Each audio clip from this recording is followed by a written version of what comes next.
নাটকটা নিয়ে ধরেন এই নাটক সব হচ্ছে এলেন, কি বলবেন, দর্শক সংখ্যাও ভালো দেখা ভালো, যাচ্ছে। খুব এটাই খুব মানে আশাব্যঞ্জক যে থিয়েটার দেখতে এত মানুষজন আসছেন, এটা সত্যিই খুব আনন্দের বিষয়। এবং আমি শুনলাম টিকিট বিক্রিও ভালো হয়েছে, এটাও খুব ভালো একটা দিক। নাহলে এই শিল্প বা শিল্পীদের সম্মান করা হয় না, টিকিট না কেটে দেখতে আসলে শিল্প বা শিল্পীদের সম্মান করা হয় না।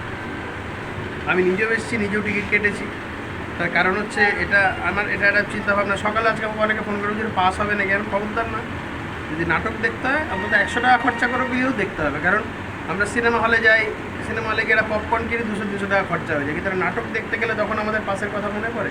আমি মনে করি যে কোনো শিল্প, সেটা নাটক হোক, গান বাজনা হোক, সবসময় এটা তার জন্য একটা পারিশ্রমিক দিয়ে দেখলে কী হয়, শিল্প বা শিল্পের প্রতি সম্মান জ্ঞাপন করা হয়। দ্বিতীয়ত আমাদের ব্যারাকপুরে আজকে আমাদের খুব গর্বের ব্যাপার, বাইরের রাজ্যে থেকেও থিয়েটার শিল্পীরা এসেছেন, আমি তাদের অভিবাদন জানিয়েছি। আমার খুব আনন্দের বিষয় এটা। এই থিয়েটার শিল্প যেন আগামী দিন আরও ভালো করে ফ্লারিশ করে, এই যারা থিয়েটারের সাথে যুক্ত যেই সমস্ত শিল্পীরা রয়েছে তারা যেন খুব ভালো থাকে, আমি প্রার্থনা করেছি। একটা তাতে খুব সময়ের অভাব, না হলে বসে দেখতাম। পরপর কিছু কর্মসূচি আছে, আমার দুর্ভাগ্য আমি পুরো নাটকটা দেখে যেতে পারলাম না। আর ইতিমধ্যেই এসে আমার ব্যারাকপুর সুকান্ত সদনে